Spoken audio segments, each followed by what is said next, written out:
Bem-vindos ao Eu e Deuses, seu podcast bissemanal de mitologias, histórias, folclores e outras coisinhas sobrenaturais. Eu sou a Camila Kintzel e toda semana me alterno com a obscura Daniela Benetti, contando os casos que vocês querem tanto ouvir que até nos pedem. E hoje é um caso desses, com a história de São Cipriano e seu livro. No entanto, por total falha minha, eu esqueci de anotar o nome de quem pediu essa história. Na nossa planilha, sabe? A planilha que fica tudo anotadinho. E agora esse nome tá lá, perdido em algum lugar da social media, sem que eu ache. Errou feio, errou rude.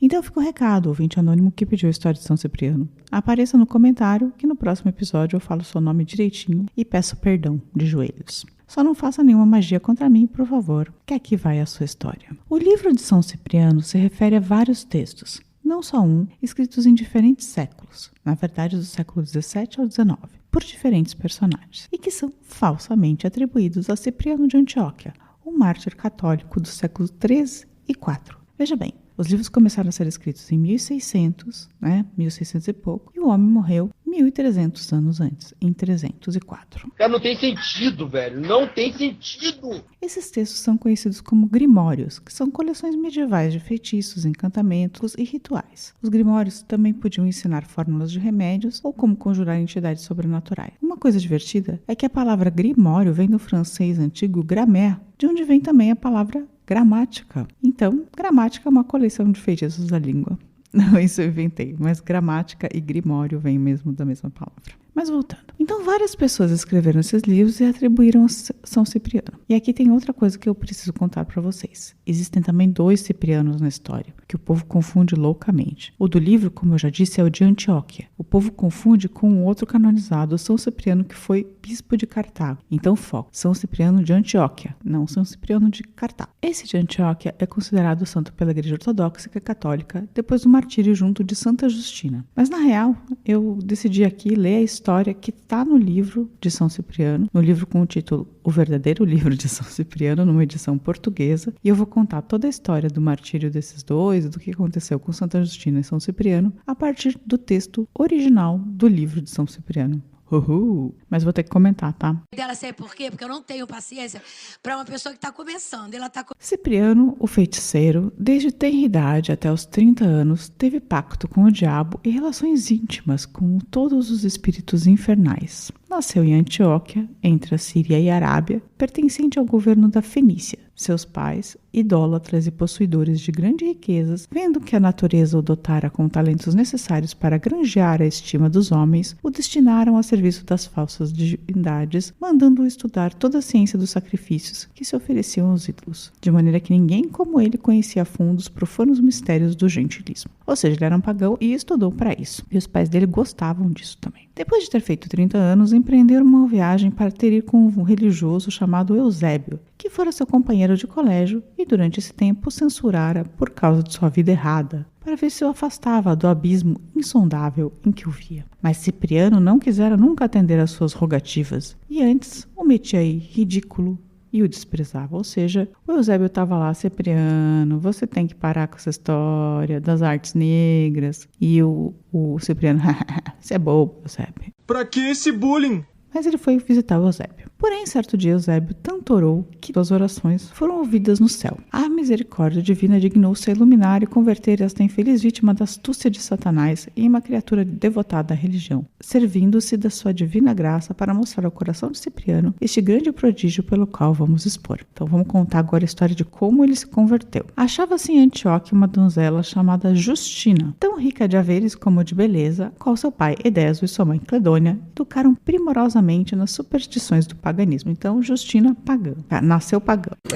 Gata. Porém, Justina adotada, que era como de um claro engenho, muito esperta, essa dona Justina, ouviu as pregações de um tal de Prailo, diácono de Antioquia, e renunciou ao gentilismo, abraçando a fé católica, ou seja, deixou de ser pagã e virou católica. E também converteu pouco a pouco os seus pais. A ditosa Justina, depois de cristã, fez-se uma das mais perfeitas filhas de Jesus, consagrando-lhe sua virtude e virgindade, para cujo efeito observava com o máximo cuidado a modéstia e o retiro, ou seja, Dona Justina praticamente era uma proto-freira, não é? Jesus humilhou Satanás, oh yeah. Mas, apesar disso, vendo-a um pobre mancebo de nome Aglaide, lhe conciliou tanto os agrados que foi pedir em casamento a seus pais, no que eles concordaram, mas não o pôde efetuar o pretendente, pois Justina negasse o seu consenso. Ou seja, o Aglaide se apaixonou pela Justina, foi lá pedir para os pais dela falaram, beleza, Aglaide pode levar, mas só se a Justina quiser. A Justina falou, nananina, não. O Aglaide então foi procurar Cipriano, que o empregou todos os meios mais eficazes da sua arte diabólica para satisfazer ao empenho do amigo. De nada, porém, serviram os esforços de Cipriano. Então a Aglaide foi lá e falou, você precisa fazer umas magias para pegar a Justina para mim. E Cipriano tentou, mas não conseguiu. Você é incompetente. Então, Cipriano, cheio de desesperação, ofereceu aos demônios muitos abomináveis sacrifícios, e eles lhe prometeram tudo o que pretendia, investindo Justina com grandes tentações e fantasmas. Porém, ela, fortalecida com auxílios das graças que havia merecido com orações e rigorosas austeridades e com o patrocínio da Santíssima Virgem, sempre ficou vitoriosa. Vitória é verde, vitória, aleluia!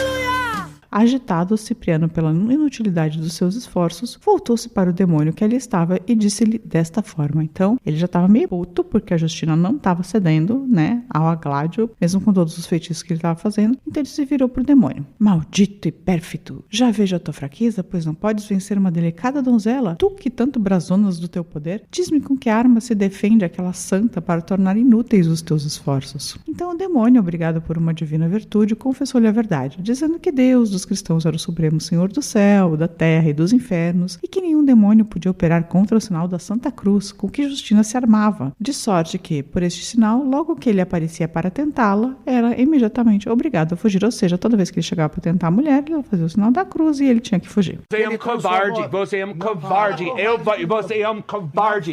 Cipriano então disse, pois se assim é, o Senhor tem mais poder que tu, e se o sinal da cruz te faz fugir, eu te esconjuro e aborreço em nome de Deus dos cristãos. E aí, Cipriano pôs os braços em forma de cruz e o demônio, irritado, apoderou-se dele, do feiticeiro, e o lançou no inferno. Mas, ali a pouco, foi o diabo intimado por São Gregório a apresentar Cipriano no seu estado antigo, que o santo levou feito a força de orações. Ou seja, São Gregório falou, diabo, você não pode fazer isso, traz de volta. Cipriano, daí em diante, foi difícil viver, porque o diabo estava sempre a aparecer para tentar, então sempre estava o diabo lá. Porém, Cipriano punha logo os braços em cruz e afugentava-o sempre. São Gregório disse a São Cipriano que esse não se salvaria enquanto não se desligasse de tudo que tinha se ligado. Cipriano então revestiu-se da graça de Deus e alugou uma pobre casa com o fim de chamar ali todas as prestigitações do demônio, e passando pouco tempo foi Cipriano elevado pela graça de Deus ao reino dos justos. Ou seja, nessa versão, São Cipriano vai morar, depois de se brigar com o diabo, vai brigar na sua boa casinha, com o demônio tentando de vez em quando, mas ele sempre fazendo o sinal da cruz e acaba morrendo indo para o céu.